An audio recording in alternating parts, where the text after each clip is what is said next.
Hello दोस्तों, मैं अखिलेश कुमार आपका स्वागत करता हूं Akhilesh Kumar YouTube channel APN education में। तो दोस्तों, इसमें देखिए ऊपर यहाँ पर लिखा हुआ है 72 गुणे 28 बराबर 36 गुणे 4 और यहाँ पे ये खाली स्थान आपको दिया गया है। इस खाली स्थान में आप देखेंगे कि रिक्त स्थान की संख्या यानी कि 7 का गुणज है, एक अभाज्य संख्या है, 10 से कम है, एक सम संख्या है या 56 का गुणज है।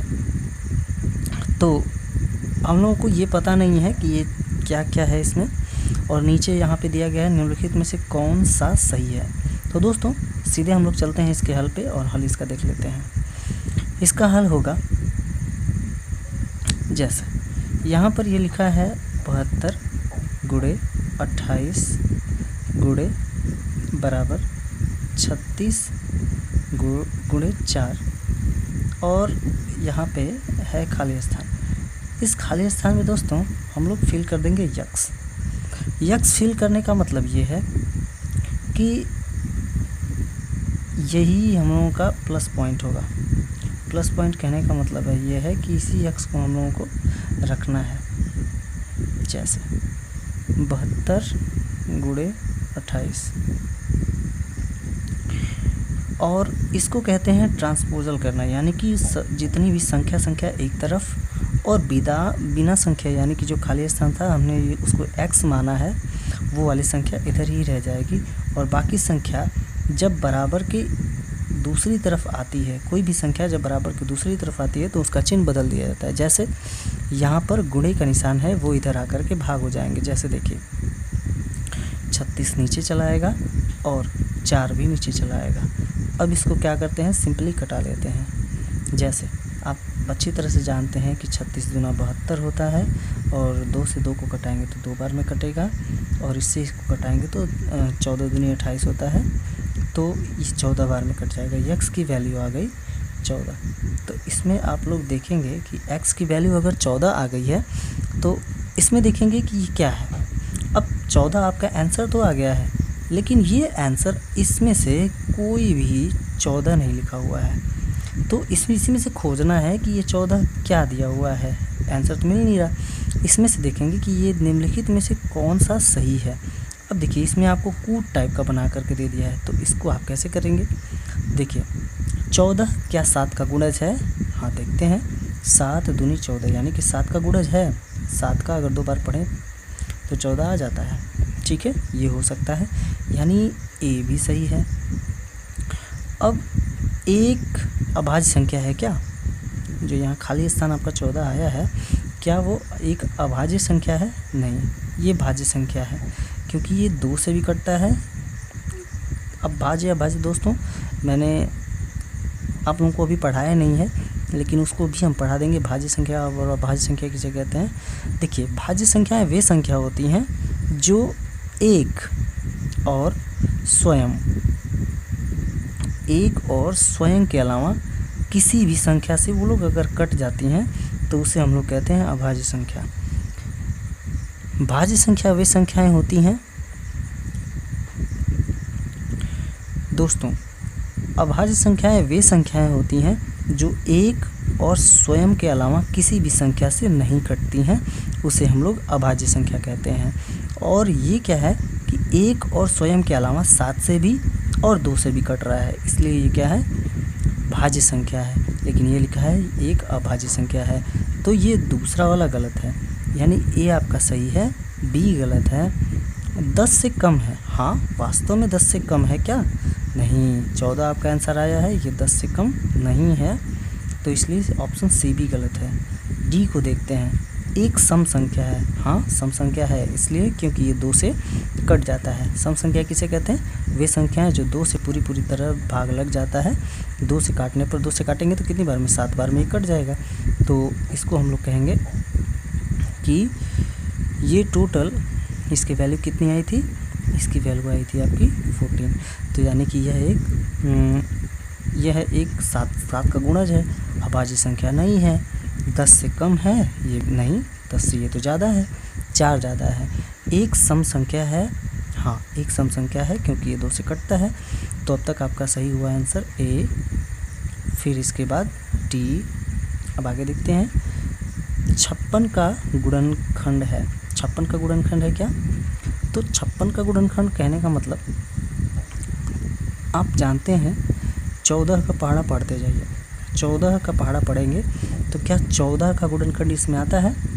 तो हाँ आता है। जैसे 14 चौको 56, आप अच्छे से जानते हैं 14 चौको क्या होता है? 56 होता है। 14 का पहाड़ा पढ़ेंगे या गुणा करते जाएंगे। अगर देखिए, अगर आप ये नहीं जानते हैं, अगर उसका पहाड़ा आप नहीं जानते हैं, तो सीधे सीधे क्या करिए, 14 से आप भाग दे दीजिएगा 56 को, आपको पता ही चल जाएगा कि ये भाग दे दीजिएगा, नहीं तो कटा दीजिएगा। जैसे अगर इस तरह से आप नहीं कर पा रहे हैं, ये भी भाग देने भी नहीं आ रहा है आपको, तो क्या करेंगे, 56 नीचे लिखेंगे और 14 ऊपर 56 ऊपर लिखेंगे और 14 नीचे लिखेंगे। अब इसको कटा करके छोटा कर लीजिए, छोटा करके इसका आंसर आ जाएगा आपका 4। जैसे देखिए 7 × 8 56 होता है और 7 दूनी 14 होता है और 2 चौको 8, तो आपका आंसर आ गया ना 4। तो इससे हम लोग कह सकते हैं कि हाँ, ये जो 56 का गुणनखंड है, 14 56 का गुणनखंड है, क्योंकि 14 से अगर 56 को भाग देते हैं तो 4 बार भी वो कट जाता है। तो इस तरह से जो हमारा आंसर हुआ वो हमारा मिल गया ए, डी और लास्ट में ई। तो ए, डी, ई हमारा आंसर हुआ। खोज लीजिए इसमें ए, डी, ई, यानी कि जो हमारा ऑप्शन सी है वो बिल्कुल राइट है। दोस्तों चलते हैं नेक्स्ट क्वेश्चन पर।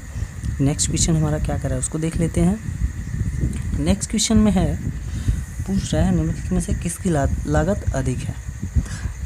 यानी कि ये पहला स्टेटमेंट आपको दिया हुआ है कि पहला स्टेटमेंट दिया हुआ है कि 250 प्रत्येक पैकेट वाले 200 पैकेट 250 में, यानी कि रुपये आपको दिया हुआ है 250 रुपये प्रत्येक पैकेट वाले 200 पैकेट। अच्छा, और फिर कह रहा है कि 250 रुपये वाले प्रत्येक वस्तु के 20 दर्जन, यानी कि इन दोनों में से महंगा कौन है। हेलो दोस्तों, तो चलते हैं अगले क्वेश्चन में। इस क्वेश्चन में लिखा है कि निम्नलिखित में से किसकी लागत अधिक है। दोस्तों इसमें अगर हम लोग देखें तो पहला स्टेटमेंट लिखा हुआ है कि 250 रुपये 250 प्रत्येक पैकेट वाले 200 पैकेट, और दूसरा स्टेटमेंट लिखा है रुपये 250 प्रत्येक वस्तु के 20 दर्जन। दोस्तों यहाँ अगर बात करें तो आपको सिंपली क्या करना है, एक वस्तु आपको मिल रही है 250 रुपये में, प्रत्येक लिखा है प्रत्येक पैकेट, यानी एक पैकेट आपको मिल रहा है 250 रुपये में, तो 200 पैकेट आपको कितने रुपए में मिलेगा। तो सिंपली आपको पता है कि 250 200 का और 250 का आपस में गुणा करना पड़ेगा। तो गुणा करेंगे तो ये कितना आएगा, तो दोस्तों आप गुणा कर लीजिएगा, ये आएगा आपका 25 दूनी 50, यानी कि 50,000। दोस्तों मैंने आपको गुणा करना तो अगले वाले पैटर्न में बताया था कि ये 2 है और इसका 25 में गुणा कर दीजिए, बाकी जितने जीरो हैं उनको पीछे लिख दीजिए। तो दोस्तों इस तरह से इसका में गुणा करेंगे तो 50 आ जाएगा, 50 के पीछे 3 जीरो यहाँ पर लगा देंगे। ओके, आगे बढ़ते हैं।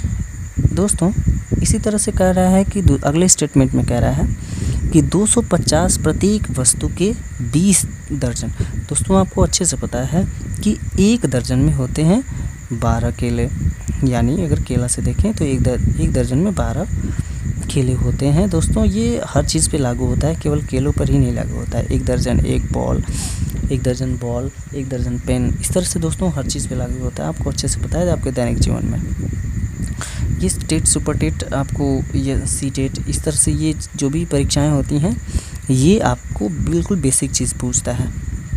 इसमें देखें तो एक दर्जन में आपको 12 वस्तुएं मिलती हैं, तो 20 दर्जन में कितने हो जाएंगे, तो 20 × 12 कितने हो जाएंगे दोस्तों, 12 दूनी 24, यानी कि 240 वस्तु हो जाएंगे। 240 वस्तु का अगर एक वस्तु का दाम 250 रुपये है तो 240 वस्तु का दाम कितना हो जाएगा।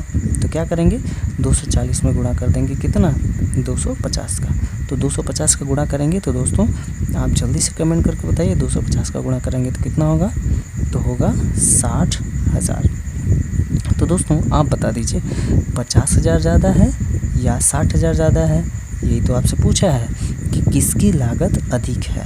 तो दोस्तों पहले स्टेटमेंट की लागत अधिक है या दूसरे स्टेटमेंट की लागत अधिक है, तो इसमें से आपको सीधा सीधा डिफरेंस दिख रहा है 10,000 का, यानी कि दूसरे वाले जो ये सेकेंड वाले का है, सेकेंड वाले स्टेटमेंट्स की लागत अधिक है, यानी कि दोनों बराबर तो हो नहीं सकते, गणना नहीं की जा सकती, ये भी ऐसी कोई बात नहीं है। तो किसकी अधिक है, यहाँ पे अधिक आपसे पूछा है किसकी है, सेकेंड वाले की है। तो दोस्तों इसमें आपका आंसर हो जाता है B. B is the your right answer. Okay, तो आज के लिए इतना ही दोस्तों, और मिलते हैं अगले वीडियो में। तब तक के लिए जय हिंद, जय भारत, जय राष्ट्रवाद। दोस्तों आपको अच्छे से पता है कि आपको अंतिम में क्या करना होता है, आपको लाइक, शेयर और सब्सक्राइब करना होता है। सब्सक्राइब करें तो दोस्तों ये बेल आइकन आप ज़रूर दबा के जाइए ताकि आपको नोटिफिकेशन जल्दी से मिल सके। Thanks for watching this video. जय हिंद, जय भारत, जय राष्ट्रवाद।